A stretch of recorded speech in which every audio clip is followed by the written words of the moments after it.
नमस्कार मित्रांनो, मी काव्या केकेस किचनमध्ये तुमचं मनापासून स्वागत करते।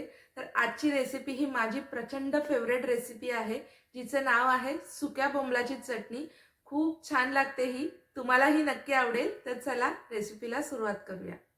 तर सुक्या बोंबलाची चटणी बनवण्यासाठी लागणारे साहित्य मी तुम्हाला सांगते। इथे मी 10 ते 12 सुके बोंबील घेतलेले आहेत, त्यांना असं बारीक कट करून घेतलेले आहेत आणि गरम पाण्यात धुवून घेतलेले आहेत। तेल घेतलेले आहे मी, 3 कांदे घेतलेले आहेत मी चिरून आणि 2 टोमॅटो मी बारीक कापून घेतलेले आहेत। कोथिंबीर घेतलेली आहे 1 वाटी, 1 टेबलस्पून हळद, 2 टेबलस्पून लाल तिखट घेतलेले आहे, 2 टेबलस्पून मी गरम मसाला घेतलेला आहे, 3 मी कोकम घेतलेले आहेत आणि मीठ घेतलेले आहे चवीनुसार। तर चला रेसिपीला सुरुवात करूया। गरम करून घेतलेले आहे। आता मी याच्यात 2 ते 3 चमचे तेल ॲड करते आणि आता आपण याच्यात तेल गरम झालं की कांदा ॲड करूया आणि कांदा छान असा आपल्याला लालसर भाजून घ्यायचा आहे। कांदा आपण थोडा भाजून घेतला आहे मी तेलामध्ये। आता ह्याच्यामध्ये मी हे बोंबील ॲड करते आणि बोंबील पण मी छान कांद्यासोबत तेलामध्ये छान असे फ्राय करून घेते, म्हणजे ते छान फ्राय होतील।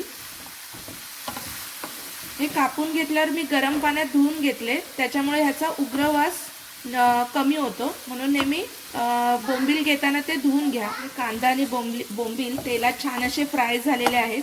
तेलात छान असे ते खरपूस फ्राय केल्यामुळे खूप त्याला छान अशी चव येते। आता याच्यामध्ये मी टोमॅटो ॲड करते आणि आपण चवीनुसार मीठ ॲड करूया।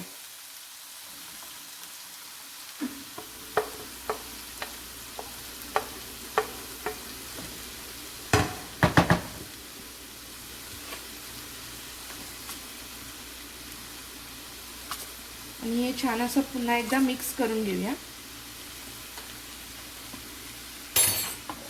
टोमॅटो आपले छान असे नरम झालेले आहेत आणि बोंबील पण आपला आता शिजत आलेला आहे। टोमॅटोमुळे बघा ग्रेव्हीला छान असं पाणी सुटलेलं आहे। आता याच्यामध्ये मी आपले मसाले ॲड करते। हळद, मिरची पूड आणि गरम मसाला। आता हे छान असं आपण एकदा मिक्स करून घेऊया। मसाले आपण छान असे बोंबलामध्ये मिक्स करून घेतलेले आहेत। आता ह्याच्यामध्ये मी हे कोकम ॲड करते, 2 ते 3 कोकम, आणि हे मिक्स करून ह्याच्यावर झाकण ठेवते आणि 5 मिनिटं एक मीडियम गॅसवर याला ठेवून देते। 5 मिनिटं मी याला शिजायला देते। तर 5 मिनिटं झालेली आहेत।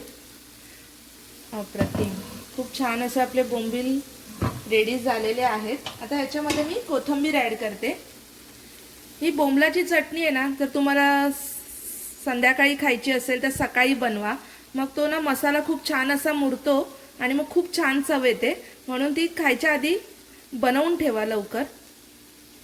तर मी कोथिंबीर छान अशी मिक्स करून घेते आणि आता झालेला आहे। मी गॅस पण बंद करते मिक्स करून झाल्यावर।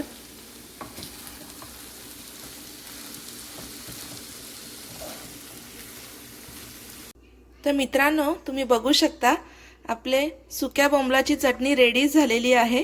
खूप छान लागते ही तांदळाच्या भाकरीसोबत, गरम गरम भातासोबत।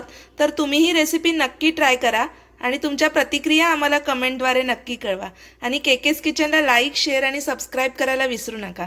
धन्यवाद।